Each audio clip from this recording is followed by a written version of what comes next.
আজকে আলোচনা করব যে ছোট বাচ্চার জানাজার নামাজ কিভাবে পড়তে হয়, কোন পদ্ধতিতে পড়তে হয়, প্র্যাকটিক্যাল নিয়ম কি এবং জানাজার নামাজে জুতা পায়ে দিয়ে দাঁড়ানো যাবে কিনা এ সম্পর্কে আজকে গুরুত্বপূর্ণ আলোচনা হতে চলছে। সুতরাং ভিডিওটি স্কিপ নয়, সম্পূর্ণ ভিডিও গুরুত্ব সহকারে দেখার অনুরোধ রইল ইনশাআল্লাহ।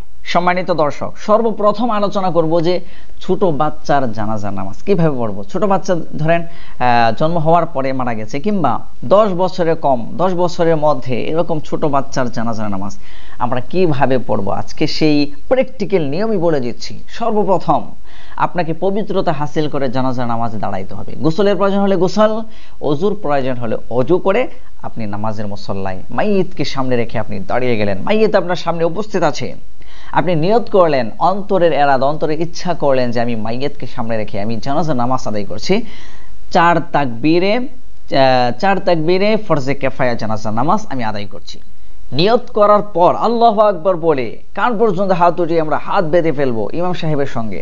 এরপর সর্বপ্রথম আমাদেরকে এখানে সানা পড়তে হবে, সুবহানাকাল্লাহুম্মা ওয়া বিহামদিকা ওয়া তাবারাকা ইসমুকা ওয়া তাআলা জাদ্দুকা ওয়া জাল্লা সানাউকা। এই যে ওয়া জাল্লা সানাউকা শব্দটা, এই শব্দটা আমাদেরকে বাড়াইতে হবে। এরপর বলতে হবে ওয়ালা ইলাহা গায়রুক। তো যাই হোক, ওয়ালা ইলাহা গায়রুকের পূর্বে আমাদেরকে ছোট্ট শব্দ বাড়াইতে হবে, সেটি হচ্ছে ওয়া জাল্লা সানাউকা। আমরা সানা পড়লাম। এরপর ইমাম সাহেব দ্বিতীয় আরেকটা তাকবীর বলবে, 2 নাম্বার তাকবীর আল্লাহু আকবার।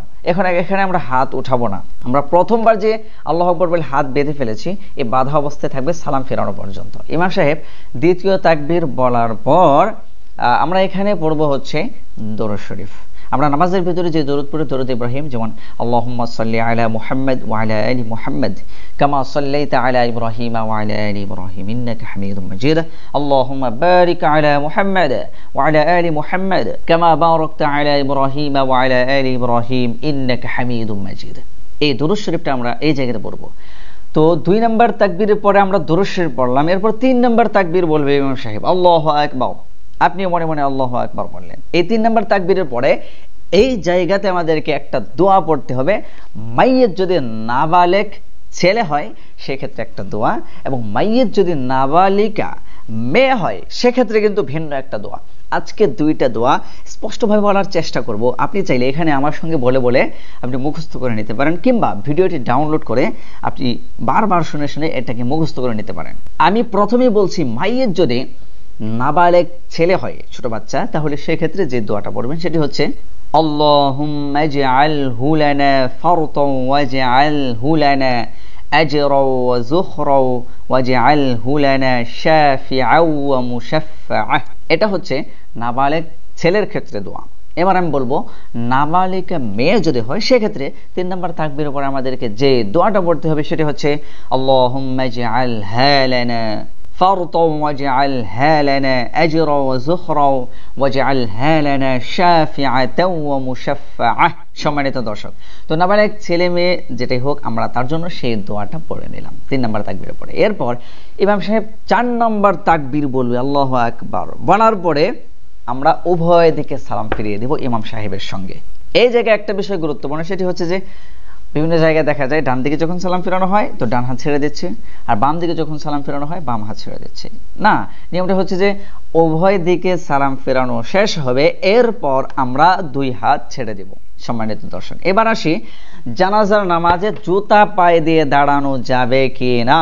এটা খুবই গুরুত্বপূর্ণ একটা প্রশ্ন, আর এই প্রশ্নকে সম্মুখীন করে বিভিন্ন জায়গাতে দেখা যায় ঝগড়া বিবাদ লেগে যায়। কেউ বলে জুতার উপর দাঁড়ানো যাবে, আবার কেউ বলে জুতার উপর দাঁড়ানো যাবে। এক্ষেত্রে সঠিক মাসালা কি? সঠিক মাসালা হচ্ছে যে জানাজার নামাজে আপনি জুতার উপর দাঁড়াতে পারবেন, তবে সেটা হচ্ছে আপনাকে নিশ্চিত থাকতে হবে যে জুতার নিচে কোনো নাপাক নেই। যদি আপনি নিশ্চিত থাকতে পারেন যে আমি যে জুতা পরিধান করেছি, আমি জুতা পরিধান করে কোনো নাপাক কিছু পাড়া দেইনি, অর্থাৎ আপনি যদি জুতাকে একটু চেক দেন তাহলে বুঝতে পারবেন জুতার নিচে কোনো ধরনের নাপাক নেই।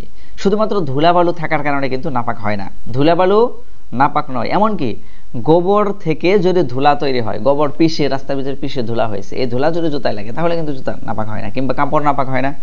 এগুলো কিন্তু উড়ে উড়ে আমাদের নাকেও ঢোকে, তাহলেও কিন্তু নাপাক হয় না। তাহলে জুতা যদি আমরা চেক দিয়ে বুঝি জুতার নিচে কি কোনো ধরনের নাপাক নেই, তাহলে আমরা ওই জুতার উপর দাঁড়িয়ে আমরা নামাজ আদায় করতে পারবো। এমনকি জুতা পরিধান করে আমরা নামাজ আদায় করতে পারবো, কোনো সমস্যা নেই। অনেকে বলে থাকেন জুতা পরিধান করে নামাজ পড়া যাবে না, জুতার উপর পা রাখতে হবে। না, নাপাক যদি না থাকে জুতা, তাহলে জুতা পরিধান করেও নামাজ আদায় করা যাবে, কোনো ধরনের সমস্যা নেই।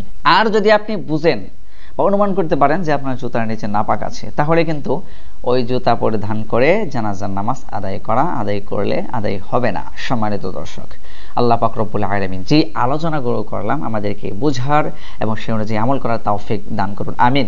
আর সেই সাথে আরেকটি কথা বলে নিচ্ছি, সেটা হচ্ছে যে এই ভিডিওটি যদি আপনার মনোভূত হয় তাহলে অবশ্যই একটি লাইক হবে। আর এরকম গুরুত্বপূর্ণ ইসলামিক ভিডিওগুলো পেতে হলে যদি চ্যানেলটি সাবস্ক্রাইব না করে থাকেন তাহলে অবশ্যই আমাদের এই চ্যানেলটি সাবস্ক্রাইব করার জন্য অনুরোধ রইল ইনশাআল্লাহ।